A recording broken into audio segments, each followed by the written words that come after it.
Muy bien, hermanos y hermanas de Comunidad Cristiana, vamos a dar comienzo a esta entrevista o esta sesión de preguntas y respuestas. Eh, Les agradecemos a todos su presencia y su disposición a acompañarnos en esta sesión. Aquí tenemos con nosotros a dos pastores que nos han predicado en esta congregación y que estimamos mucho. Vamos a dar inicio a esta entrevista o a esta sesión con la primera y la más sencilla de las preguntas.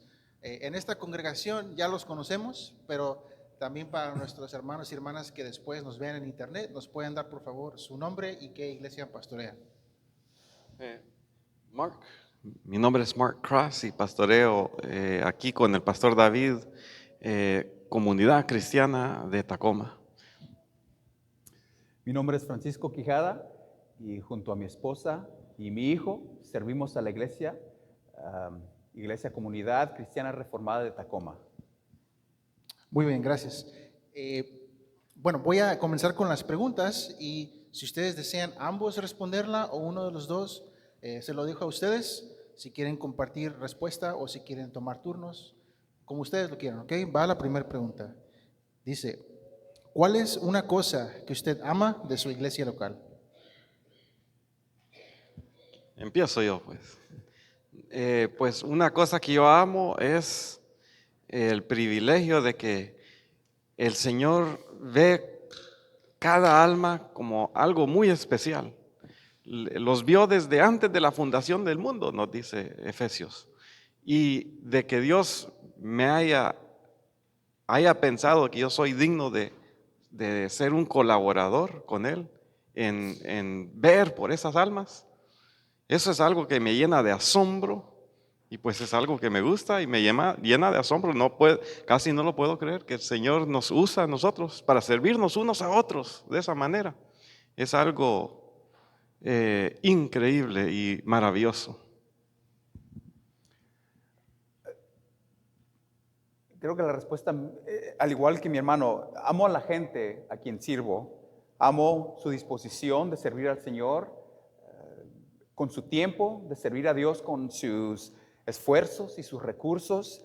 Amo el hecho de que me aman a mí, aman a mi familia, nos animan y también que oran por nosotros. Y el privilegio de estudiar la Escritura y aplicarla a su vida es uno de los honores más grandes que tengo el privilegio de tener. Muchas gracias. Siguiente pregunta. Si pudiera alguno de los dos o ambos decirnos qué es el Evangelio. Pues el Evangelio en un minuto o 60 segundos es que nuestra condición es una condición completamente perdida. Merecemos la muerte eterna porque estamos en rebelión contra nuestro Dios, nuestro Creador. Pero Él en su amor encontró la manera de salvarnos enviando su Hijo. El justo murió por los injustos para llevarnos a Dios. Y si nosotros solamente tenemos fe en Él y nos arrepentimos de nuestros pecados, Él nos perdona. Y Él mismo provee la fe y ablanda el corazón para el arrepentimiento también. Toda la gloria es del Señor. No hay mucho que le puedo agregar a mi hermano. La palabra evangelio significa buenas nuevas, ¿no? Para entender las buenas nuevas necesitamos saber las malas noticias. ¿Cuál es la mala noticia? La mala noticia es que todos nosotros hemos pecado, hemos caído cortos de la gloria de Dios y estamos bajo la ira y el juicio y la condenación de Dios. ¿Por qué? Porque la paga del pecado es la muerte, así que merecemos la muerte, merecemos estar eternamente separados de Dios por nuestros pecados. Entonces las buenas nuevas son de que Dios ha enviado a su Hijo único para que pagara por nuestros pecados, ya que nosotros mismos somos incapaces de pagar tal precio. Dios da el perdón y da vida eterna a quienes ponen su confianza en el sacrificio de Jesús en la cruz para el perdón de sus pecados. Dios nos ha provisto un sustituto en nuestro lugar y como agradecimiento nosotros debemos vivir una vida de obediencia a sus mandamientos. Muy bien, pastor, muchas gracias. La siguiente pregunta dice, ¿por qué la predicación del Evangelio puro y de la palabra de Dios es la primera marca de una iglesia verdadera? Pues me tocó predicar de esto hace 2 domingos, entonces para mí es fácil. En Juan 10, en Juan 10, el verso 4, dice que mis ovejas, dice Jesús, mis ovejas oyen mi voz y me siguen. Entonces, donde hay un grupo de personas escuchando la voz de Jesús, de sus profetas y los apóstoles, quien Él inspiró con su Espíritu Santo, ahí está la iglesia.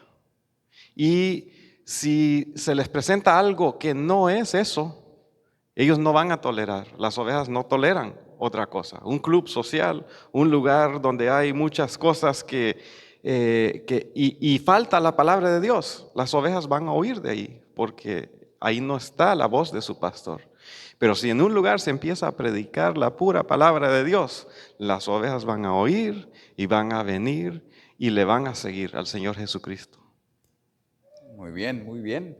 Dice Romanos, el capítulo 1:16, que el Evangelio es el poder de Dios para la salvación para todo aquel que cree.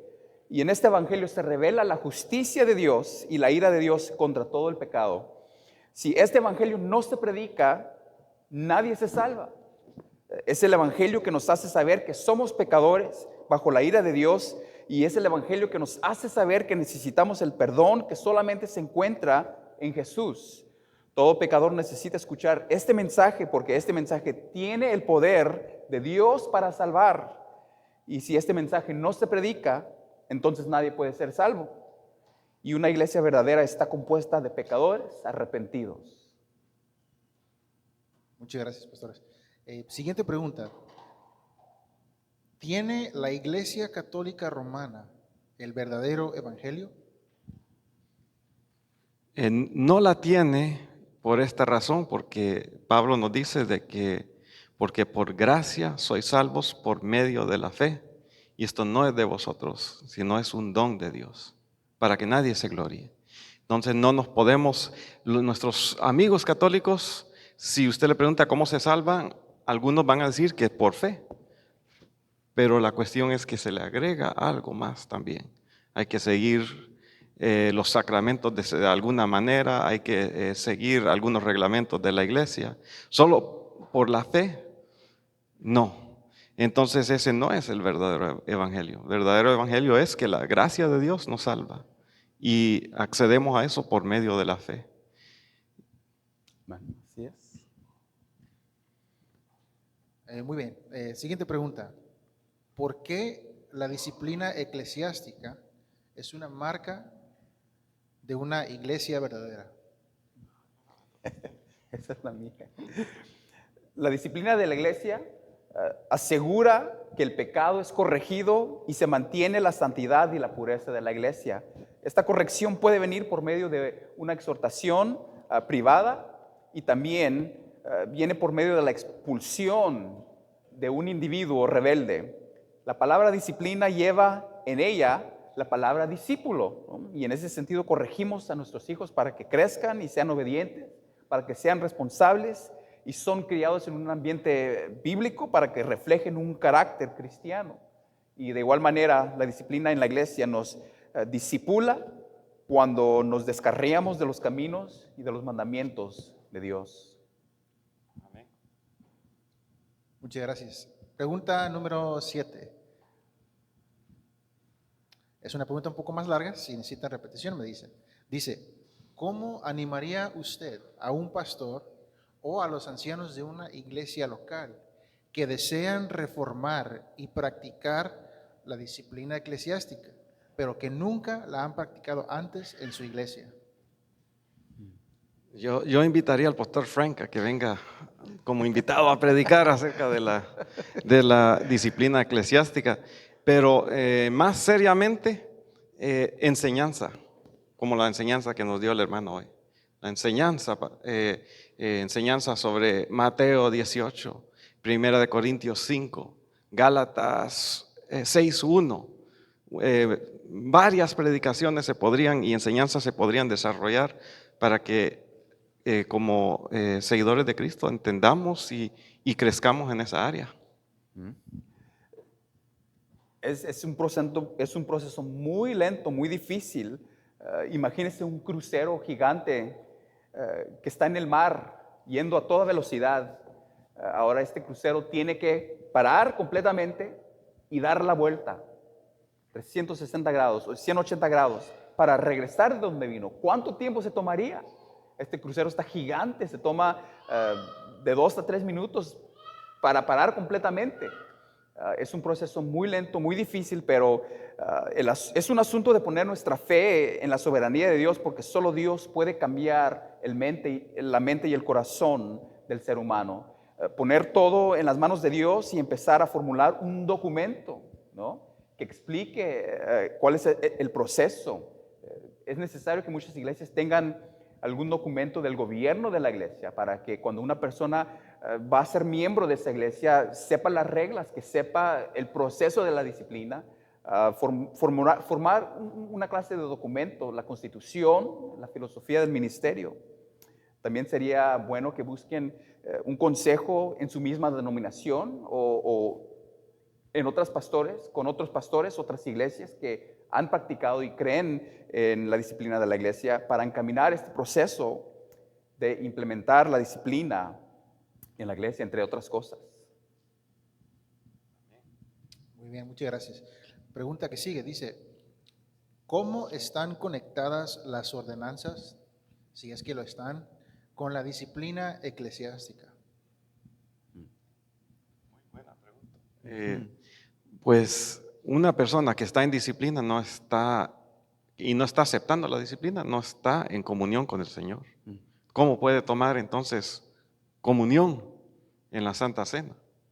Y si una persona no está en obediencia a Cristo, ni siquiera creo va a querer bautizarse. Muy bien, de acuerdo.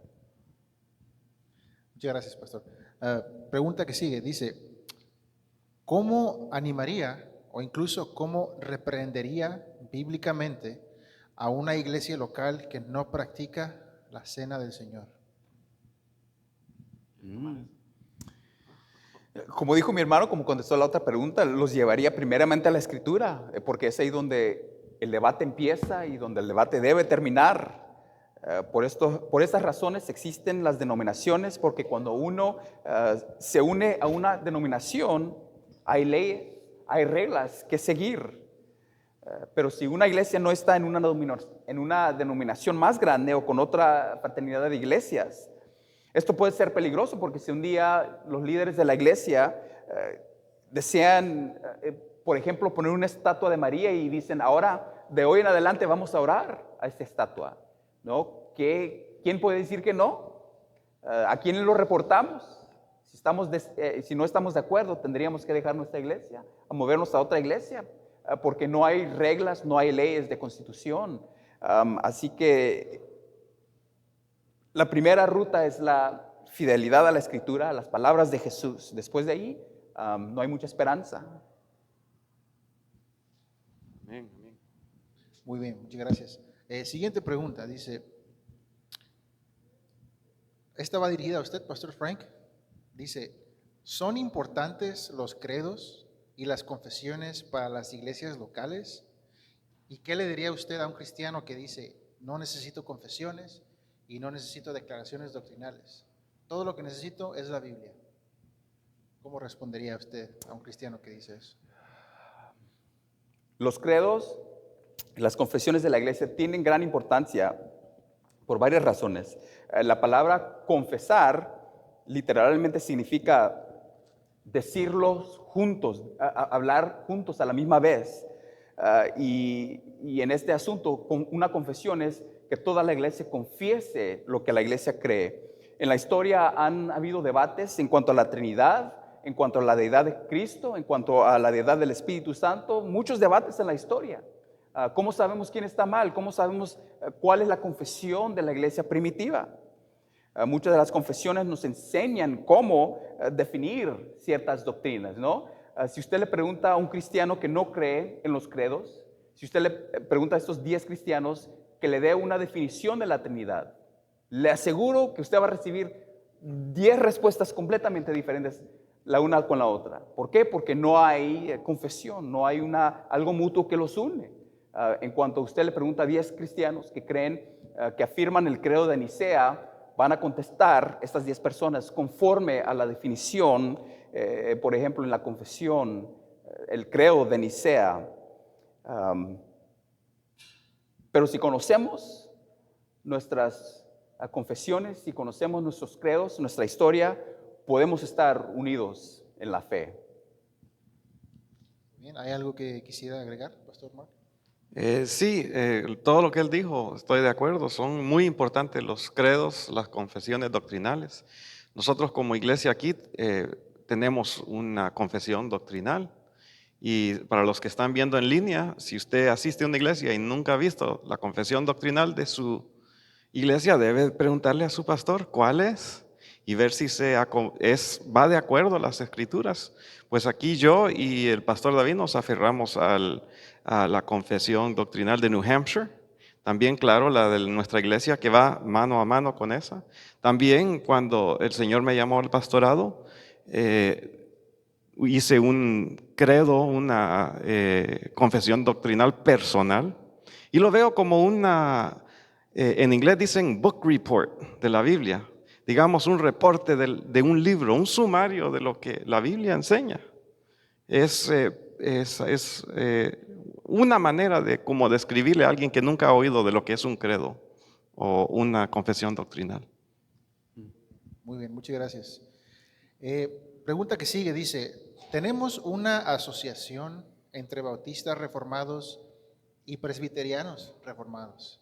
Algunos bautizan bebés. La pregunta es, ¿por qué podemos asociarnos de esta manera a pesar de esas diferencias? ¿Qué es lo que nos une? La pregunta. Pues lo que nos une es Cristo, muy sencillo. Sí, mis abuelos fueron misioneros en Chile y Bolivia. Toda su carrera, toda su juventud la pasaron ahí, predicando el Evangelio con la iglesia presbiteriana que era conservadora, presbiteriana conservadora. Ahora nosotros con mi esposa nos congregamos aquí en una iglesia bautista, pero Cristo nos une, la fe en Cristo. Podemos tener amistad entre bautistas y presbiterianos, podemos tener compañerismo entre nosotros, porque nos une el Evangelio, nos une la doctrina de la Trinidad, nos une la doctrina de las Escrituras, de la inerrancia de las Escrituras. O sea, nos unen las doctrinas esenciales del cristianismo. Así que yo puedo amar al pastor David, aunque esté equivocado. Le doy permiso a que se ría. Muy bien. Ok, continuamos con la siguiente pregunta que dice, este es el mes de la Reforma, mes de octubre. La pregunta es, ¿qué es la Reforma protestante y deberían las iglesias reconocerla o celebrarla? Pues la Reforma protestante empezó con Martín Lutero hace como 500 años, cuando él puso las 95 tesis en la puerta de la iglesia, que era un lugar donde se ponían anuncios, ¿verdad? Y declaró de que habían cosas incorrectas en su iglesia y se atrevió a hacer eso. Y hasta el día de hoy debemos estar reformando nuestras iglesias según las Escrituras. Es necesario regresar, es necesario celebrar y recordar cuáles fueron los motivos de la reforma, ¿no? La iglesia católica, la iglesia santa católica romana es una contradicción, ¿no? No es santa, no es una iglesia, no es católica y no es romana. Así que tenemos que recordar nuestros principios de desacuerdo y seguir reformando en cuanto a nuestra vida personal, como nosotros vemos las Escrituras, no reformar nuestras doctrinas, ¿no? Porque si reformamos nuestra doctrina año tras año tras año, pues jamás llegaremos. No es que tenemos la perfección o tengamos una revelación completa de las Escrituras, pero reformarnos en cuanto a nosotros mismos, a nuestras ideas y conformarlas a las Escrituras. Muy bien, muchas gracias. La siguiente pregunta dice, ¿cuáles son las 5 solas y por qué son importantes? Pues, en la confesión doctrinal de nuestra congregación empieza con las 5 solas. Todos lo pueden encontrar ahí en cctacoma.com. Sola Scriptura, solus Christus, sola gratia, sola fide, soli Deo gloria. Le voy a dar tiempo a Pastor Frank si quiere expandir más.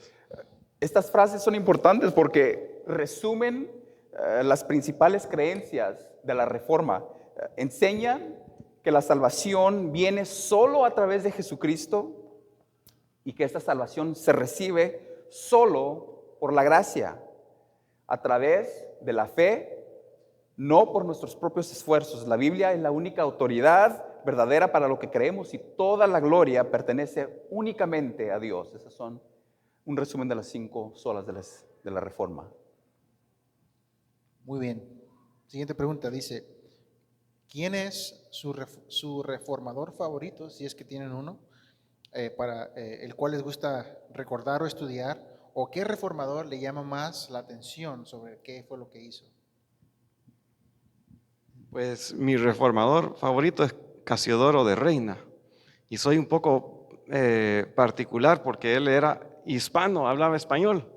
Y cuando me di cuenta que había un reformador que hablaba español, empecé a estudiar de él y me di cuenta de muchas dificultades que él pasó.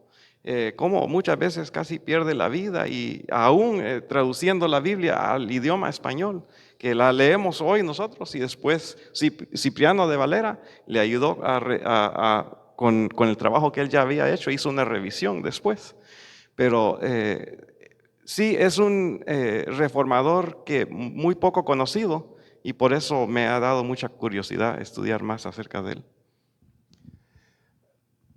Mi favorito tendría que ser Juan Calvino, por el extenso conocimiento de la Escritura, el amor que él tenía a la Escritura y su interpretación avanzada que Juan Calvino tenía, pero mayormente por su amor, su apreciación por las Escrituras. Pero me interesa Martín Lutero porque por sus escritos fogosos y una vida increíble también que vivió Martín Lutero, así como Casiodoro de Reina y Cipriano de Valera. Muy bien, gracias. Siguiente pregunta nos dice, son 2 preguntas en una. Dice la primera, ¿seguimos al día de hoy reformándonos como iglesia? Si es así, entonces, ¿cómo? Y la otra pregunta dice, ¿seguimos protestando aún contra nuestros amigos católicos romanos? Y si es así, ¿cómo? ¿Cuál fue la primera pregunta? Otra vez. Dice que si nos seguimos reformando hasta el día de hoy como iglesia, y si es así, ¿cómo? Si seguimos reformando nuestro corazón es lo que deberíamos de hacer, yo creo. Reformarnos nosotros mismos, leer la Biblia y decir, Señor, muéstrame dónde estoy equivocado. Ayúdame a entender, ayúdame a comprender, a acercarme más a ti. Y si los miembros de la congregación hacen eso, va a haber una reformación en la iglesia constante, todo el tiempo. Pues nuestros amigos católicos,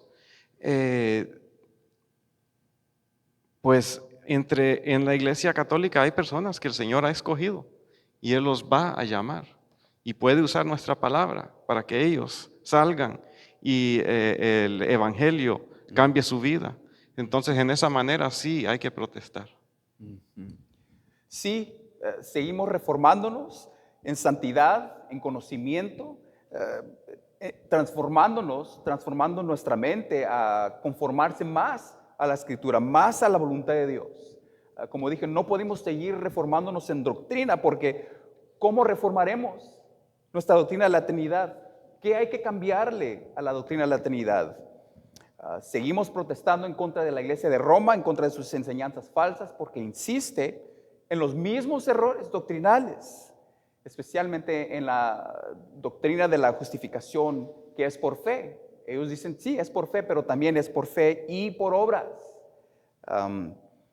Al contrario de nosotros creemos que la justificación es por la fe y solamente por la fe. Muy bien, muchas gracias. Una pregunta más personal para ambos. Dice, ¿qué es lo que a usted le resulta más difícil de ser pastor? La disciplina eclesiástica. A nadie le gusta decirle a alguien que está equivocado.